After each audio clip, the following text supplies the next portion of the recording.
สบายดีสวัสดีพี่ๆ FC ฟังไทยและก็ฟังลาวทุกคนเด้อยินดีต้อนรับเข้าสู่ช่องเก็ดแก้วสาวลาวเนาะมื้อนี้ก็เป็นมื้อวันที่26ยี่สิบหกเนาะทุกคนที่ว่าตั้งใจแบบออกมาอัดคลิปนี้นะทุกคนน่าสิแบบเนาะทุกคนเนาะซึ่งแล้วก็สิพยายามเผยแพร่คลิปนี้ในมื้อนี้นะทุกคนเนาะเพื่อความห่วงไว้อะไรกับพี่น้องฝั่งไทยนะทุกคนซึ่งสาวเกร็ดแก้วก็ได้ทราบข่าวแล้วเด้อเนาะซึ่งสาวเกร็ดแก้วก็เห็นแต่ข่าวเมื่อวานเนี่ยแต่ว่าบ่แน่ใจว่าเป็นเรื่องจริงบ่ก็เลยแบบ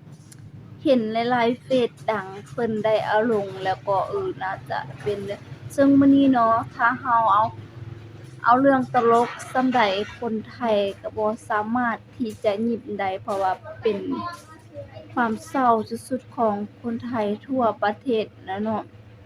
ซึ่งแบบสาวเกร็ดแก้วก็มาแสดงความไว้อาลัยให้กับพี่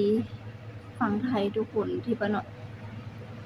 สาวเกร็ดแก้วเห็นแต่เมื่อวานแต่ว่าก็ยังบ่มีความเชื่อแต่ว่าเห็นแบบค่ำมาแล้วก็เห็นเฟซดังๆเพิ่นได้เอาลงก็เลยมีความปักใจเชื่อแล้วเนาะทุกคนเนาะ ซึ่งแบบกับเห็นส่องข่าวระดับแนวหน้าของไทยเพิ่นได้เริ่มเฮ็ดข่าวนี้เนาะสาวเกดแก้วก็เลยหาสิฮู้แม่นแท้ๆแล้วเนาะแล้วก็สาวเกดแก้วก็หลังจากที่ฮู้แล้วก็น่าจะแม่นข่าวแท้เนาะทุกคนก็เลยแบบแสดงความเสียใจกับพี่ๆฝั่งไทยเนาะ ซึ่งแบบในถ้าอาสาปิดแก้วก็เลยจะมาเผยแพร่วิดีโอทางยูทูบเนาะมื้อนี้เนาะแล้วก็ยังคงบ่พอทุกคนเนาะสาวปิดแก้วก็แบบเสียใจกับพี่ๆฝั่งไทยหลายเนาะทุกคนเนาะที่ว่าได้สาวเกร็ดแก้วจะได้ขอเป็นตัวแทนพี่น้องฝั่งลาวไว้ความอาลัยกับพี่น้องฝั่งไทยเนาะความไว้อาลัยแบบเสียใจนำแต่แบบทุกคนบ่สามารถทำฮู้ได้จังซี่นะทุกคนสาวเกร็ดแก้วขอเป็นหนึ่งใน คนหนึ่งที่ว่ามาแสดงความเสียใจนำเนาะไว้อาลัยนำเนาะขอใช้พื้นที่ในการร่วมไว้อาลัยแล้วก็ขอแสดงความเสียใจกับพี่น้องฝั่งไทยณคลิปวิดีโอนี้เลยนะทุกคนเนาะซึ่งรายละเอียดหรือถ้อยคำอิหยังต่างๆที่ว่าในคลิปวิดีโอแต่หากสาวเกร็ดแก้วใช้ถ้อยคำที่ว่าบ่ถูกต้องหรือว่าบ่เหมาะสมนี่สาวเกร็ดแก้วก็ต้องขอโทษขออภัยหลายๆเลยเนาะ เดี๋ยวสำหรับเรื่องรายละเอียดของการเสียชีวิตของพระพันปีหลวงเทื่อนี้เดี๋ยวสาวเกตแก้วจะขอนำเสนอคลิปที่สาวเกตแก้วรวบรวมเอามาให้เพื่อเผยแพร่ให้กับผู้ที่เพิ่นยังบ่เห็นทันข่าวบ่หรือว่าหากำมาได้เบิ่งข่าวจากช่องของสาวเกตแก้วจึงได้รู้จักรายละเอียดเพราะว่าสิให้บ่สามารถที่ว่าคำที่เหมาะสม เพราะว่าสาวเกร็ดแก้วก็บ่ได้เรียนคำศัพท์ที่ว่าใช้ในแนวทางคือจังฝั่งไทยก็อาจสิว่าแบบ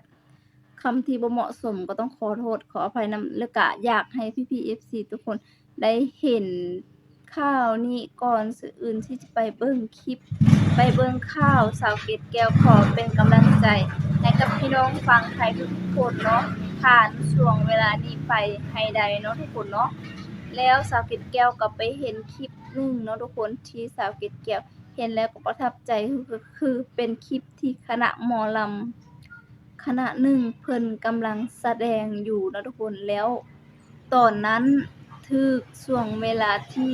พระพันปีหลวงเพิ่นสวรรคตหรือว่าเสียชีวิตเนาะทุกคนเนาะ เนาะทุกคนเนาะพอดีเนาะแล้วคณะนั้นก็แบบพากันหยุดแล้วก็ประกาศไว้อาลัยนี่เป็นภาพที่สาวเกร็ดแก้วในนามคนลาวเห็นแล้วเฮ็ดให้รู้ได้เลยว่าคนไทยเพิ่นรักประพันธ์ปีหลวงหลายส่ำใดเนาะทุกคนเนาะโอเคเดี๋ยวเราไปรับชมคลิปนำกันเนาะ มาเบิ่งคลิปกันทุกคนนะครับสมเด็จพระนางเจ้าสิริกิติ์พระบรมราชินีนาถพระบรมราชชนนีพันปีหลวงสวรรคตเมื่อเวลา 21:21 นาทีณโรงพยาบาลจุฬาลงกรณ์สภากาชาดไทยด้วยพระอาการสงบสิริพระชนมพรรษาปีที่ 93 ซึ่งพระบาทสมเด็จพระเจ้าอยู่หัวมีพระบรมราชโองการโปรดเกล้าโปรดกระหม่อมให้สำนักพระราชวังจัดการพระศพถวายพระเกียรติยศสูงสุดตามราชประเพณีประดิษฐานพระศพณพระที่นั่งดุสิตมหาปราสาทในพระบรมมหาราชวังทรงพระกรุณาโปรดเกล้าโปรดกระหม่อมให้พระบรมวงศานุวงศ์และข้าทูลละอองธุลีพระบาทในราชสำนักไว้ทุกถวายมีกำหนด1 ปีตั้งแต่สวรรคตเป็นต้นไปคุณผู้ชมครับล่าสุดมีประกาศจากพระราชวังนะครับสมเด็จพระนางเจ้าสิริกิติ์พระบรมราชินีนาถพระบรมราชชนนีพันปีหลวงสวรรคตตามที่คณะแพทย์ผู้ถวายการรักษาสมเด็จพระนางเจ้าสิริกิติ์พระบรมราชินีนาถพระบรมราชชนนีพันปีหลวงได้ขอพระราชทานกราบบังคมทูลเชิญสมเด็จพระนางเจ้าสิริกิติ์พระบรมราชินีนาถพระบรมราชชนนีพันปีหลวงเสด็จพระราชดำเนินไปประทับที่โรงพยาบาลจุฬาลงกรณ์สภากาชาดไทยตั้งแต่วันที่ 7 กันยายนพุทธศักราช 2562 เพื่อติดตามพระอาการทางระบบต่างๆความทราบทั่วกันแล้วนั้นในช่วงที่ประทับที่โรงพยาบาลจุฬาลงกรณ์สภากาชาดไทยสมเด็จพระนางเจ้าสิริกิติ์พระบรมราชินีนาถพระบรมราชชนนีพันปีหลวงทรงพระประชวรหลายครั้งและคณะแพทย์ตรวจพบความผิดปกติทางระบบต่างๆทำให้คณะแพทย์ต้องถวายการรักษาอย่างต่อเนื่องตั้งแต่วันที่ 17 ตุลาคมพุทธศักราช 2568 สมเด็จพระนางเจ้าสิริกิติ์พระบรมราชินีนาถพระบรมราชชนนีพันปีหลวงทรงพระประชวรจากภาวะติดเชื้อในกระแสพระโลหิตแม้ว่าคณะแพทย์จะถวายการรักษาอย่างสุดความสามารถแล้วแต่พระอาการทรุดหนักลงตามลำดับถึงวันศุกร์ที่ 24 ตุลาคมพุทธศักราช 2568 เวลา 21:21 นาทีเสด็จสวรรคตณโรงพยาบาลจุฬาลงกรณ์สภากาชาดไทยด้วยพระอาการสงบสิริพระชนมพรรษาปีที่ 93 พระบาทสมเด็จพระเจ้าอยู่หัวมีพระบรมราชโองการโปรดเกล้าโปรดกระหม่อมให้สำนักพระราชวังจัดการพระศพถวายพระเกียรติยศสูงสุดตามราชประเพณีประดิษฐานพระศพณพระที่นั่งดุสิตมหาปราสาทในพระบรมมหาราชวังทรงพระกรุณาโปรดเกล้าโปรดกระหม่อมให้พระบรมวงศานุวงศ์และข้าทูลละอองธุลีพระบาทในราชสำนักไว้ทุกถวายมีกำหนด1 ปีตั้งแต่วันสวรรคตเป็นต้นไปนี่ครับสำนักพระราชวัง 24 ตุลาคม พุทธศักราช 2568 น้อมสำนึกในพระมหากรุณาธิคุณสถิตในดวงใจตราบนิรันดร์ขอน้อมเกล้าถวายอาลัยส่งเสด็จสู่สวรรคาลัยด้วยเกล้าด้วยกระหม่อมขอเดชะสำนักพระราชวังเผยแพร่ประกาศสมเด็จพระนางเจ้าสิริกิติ์พระบรมราชินีนาถพระบรมราชชนนีพันปีหลวงสวรรคตตามที่คณะแพทย์ผู้ถวายการรักษาสมเด็จพระนางเจ้าสิริกิติ์พระบรมราชินีนาถพระบรมราชชนนีพันปีหลวงได้ขอพระราชทานกราบบังคมทูลเชิญสมเด็จพระนางเจ้าสิริกิติ์พระบรมราชินีนาถพระบรมราชชนนีพันปีหลวงเสด็จพระราชดำเนินไปประทับที่โรงพยาบาลจุฬาลงกรณ์สภากาชาดไทยตั้งแต่วันที่ 7 กันยายน พุทธศักราช 2562 เพื่อติดตามพระอาการทางระบบต่างๆความทราบทั่วกันแล้วนั้นในช่วงที่ประทับที่โรงพยาบาลจุฬาลงกรณ์สภากาชาดไทยสมเด็จพระนางเจ้าสิริกิติ์พระบรมราชินีนาถพระบรมราชชนนีพันปีหลวงทรงประชวรหลายครั้งและคณะแพทย์ตรวจพบความผิดปกติทางระบบต่างๆทำให้คณะแพทย์ต้องถวายการรักษาอย่างต่อเนื่องตั้งแต่วันที่ 17 ตุลาคม พุทธศักราช 2568 สมเด็จพระนางเจ้าสิริกิติ์พระบรมราชินีนาถพระบรมราชชนนีพันปีหลวงทรงพระประชวรจากภาวะติดเชื้อในกระแสพระโลหิตแม้ว่าคณะแพทย์จะถวายการรักษาอย่างสุดความสามารถแล้วแต่พระอาการทรุดหนักลงตามลำดับถึงวันศุกร์ที่ 24 ตุลาคม พุทธศักราช 2568 เวลา 21:21 นาทีเสด็จสวรรคตณโรงพยาบาลจุฬาลงกรณ์สภากาชาดไทยโดยพระอาการสงบสิริพระชนพรรษาปีที่ 93ล่าสุดตี 30 นาทีนะครับสำหรับกรณีการสวรรคตของสมเด็จพระพันปีหลวงเชื่อไหมครับทุกคนครับว่าขณะที่ทางนักข่าวว่าวงในเนี่ยเรื่องนี้ไม่มีใครทราบนะครับเนื่องจากว่าพระอาการประชวรของทางราชสมเด็จพระพันปีหลวงมีพระอาการประชวรที่ทรุดลงนะครับตามที่สำนักพระราชวังมีการเผยแพร่ประกาศออกมาซึ่งเรื่องเนี้ย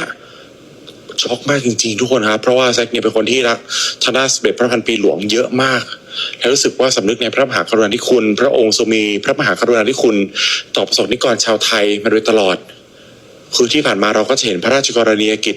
ในการที่จะตามเสด็จทางด้านในหลวงร.9ทรงเป็นพระมารดาที่ดีให้กับทางด้านพระโอรส พระราชธิดานะฮะทุกคนครับล่าสุดเนี่ยต้องบอกว่านี่คือข่าวที่หลายคนบอกว่าสะเทือนใจจริงๆกับสำหรับกรณีการสวรรคตของพระพันปีหลวงนะครับขอสำนึกในพระมหากรุณาธิคุณของพระองค์อย่างหาที่สุดมิได้เชื่อว่าทุกคนน่าจะเศร้าใจเหมือนกันครับทุกคนล่าสุดสมเด็จพระนางเจ้าสิริกิติ์พระบรมราชินีนาถพระบรมราชินีพันปีหลวงทรงพระอาการประชวรจากภาวะติดเชื้อในกระแสพระโลหิตแม้นว่าคณะแพทย์จะถวายการรักษาอย่างสุดความสามารถแล้ว แต่พระอาการสุดหนักลงตามลำดับถึงวันศุกร์ที่ 24 ตุลาคม ปีพุทธศักราช 2568 เวลา 21:21 นาที พระองค์เสด็จสวรรคตณโรงพยาบาลจุฬาลงกรณ์สภากาชาดไทยด้วยพระอาการสงบสิริพระชนพรรษาปีที่ 93 เหล่าข้าพระพุทธเจ้าศิลปินคณะหมอลำระเบียบวาทศิลป์ประสบนิกรชาวไทยทุกหมู่เหล่าน้อมสำนึกในพระมหากรุณาธิคุณอันหาที่สุดไม่ได้ข้าพระพุทธเจ้าเหล่าหมอลำคณะระเบียบวาทศิลป์พร้อมพี่น้อง FC แฟนคลับประสบนิกรทุกท่านน้อมส่งพระองค์เสด็จสู่สวรรค์ ซึ่งเนาะทุกคนไป PFC หลายคนกะที่เป็นคนไทยก็คือสิได้ฮู้ข่าวแล้วก็ติดตามข่าวจากช่องใหญ่หลักๆของประเทศไทยอยู่แล้วเนาะทุกคนเนาะแต่ว่าสาวเกศแก้วอยากเป็นหนึ่งในการกระจายข่าวเทื่อนี้เนาะทุกคนเนาะและอีกสิ่งหนึ่งที่สาวเกศแก้วอยากถามถ้าไป PFC ผู้ใดที่ว่ายังไหวตอบได้ก็ตอบให้สาวเกศแก้วใต้คอมเมนต์ก็ได้เนาะทุกคนเนาะถือว่าที่ PF บ่สะดวกก็บ่เป็นหยังเนาะทุกคนเนาะซึ่งพอสาวเกศแก้วได้ไปเห็นคลิปเนาะเห็นคลิปที่ว่าคณะหมอลำเพิ่นได้ออกมาไว้อาลัยตัวที่ว่ากำลังแสดงอยู่และก็มีคำถามหลายๆคำถามที่เพิ่นได้ถามไปในคอมเมนต์ว่าทุกคนเพิ่นถามว่าหลังจากฮู้อิหยังแบบนี้ต้องได้หยุดการแสดงบ่สาวเกศแก้วก็เลยว่าอยากถามคือกันเพราะว่าสาวเกศแก้วเห็นเพิ่นสิไปเพิ่นสิลอยกระทงอยู่หนองคายเนาะว่าต้นเดือนหน้านี้เนาะทุกคนเนาะก็เลยบ่แน่ใจว่าถ้าแบบมีแบบอาการสวรรคตของพระพันปีแบบนี้แล้วเพิ่นยังสิจัดงานอยู่บ่เนาะทุกคนคือว่าเห็นหลายๆคนประกาศเนาะเพิ่นบอกว่างดจัดงานรื่นเริงฉลองเป็นเวลา13หรือว่า30วันและบางคนก็ว่าแบบคอมเมนต์กับอันนี้หั้นเฉพาะอยู่ในวังเนาะทุกคนแต่ว่าประชาชนอยู่เขตอื่นก็ยังสามารถใช้ชีวิตเอิ้นว่ามีงานมีอิหยังก็ได้ปกติว่าซั่นทุกคนสาวเกศแก้วก็เลยบ่แน่ใจว่ายังสิมีงานอยู่บ่ต่อบ่เนาะเพราะว่าหลายๆคนที่เป็นคนไทยเองก็ไปคอมเมนต์ถามว่าหลังจากทราบข่าวแบบนี้แล้วคณะหมอลำเพิ่นยังแสดงต่อบ่เนาะทุกคนเนาะหลายๆคอมเมนต์ก็มาตอบว่าแสดงต่อแต่ก็เอาเป็นว่าพี่ๆ FC คนใดที่ฮู้ก็ช่วยคอมเมนต์บอกสาวเกศแก้วได้เพราะว่าสาวเกศแก้วก็บ่แน่ใจเนาะทุกคนเนาะซึ่งแบบสาวเกศแก้วก็แบบเห็นเพิ่นลงข่าวว่าไปงานลอยกระทงอยู่หนองคายเนาะทุกคนเนาะแล้วก็เห็นหมอลำเพิ่นลงมาอีกสินะทุกคนหรือว่าเพิ่นเลื่อนงานไปบ่หรือว่าบ่มีงานเกิดขึ้นอีกแล้วเนาะทุกคนเนาะถ่ายคลิปวิดีโอนี้ก็ขอแสดงความเสียใจกับไว้อาลัยกับอีกเทื่อหนึ่งนะแล้วก็ให้พี่น้องทางฝั่งไทยผ่านช่วงที่เอิ้นไว้ว่าสูญเสียเป็นการสูญเสียครั้งยิ่งใหญ่แล้วของแผ่นดินไทยก็เลยก็ว่าได้เนาะขอให้ผ่านช่วงเวลาไปนี้ให้ได้เนาะให้ได้แบบเข้มแข็งเนาะทุกคนเนาะโอเคและคลิปนี้ก็สิขอตัวลาไปก่อนเด้อเดี๋ยวเจอกันคลิปหน้าเด้อสบายดีสวัสดีเด้อ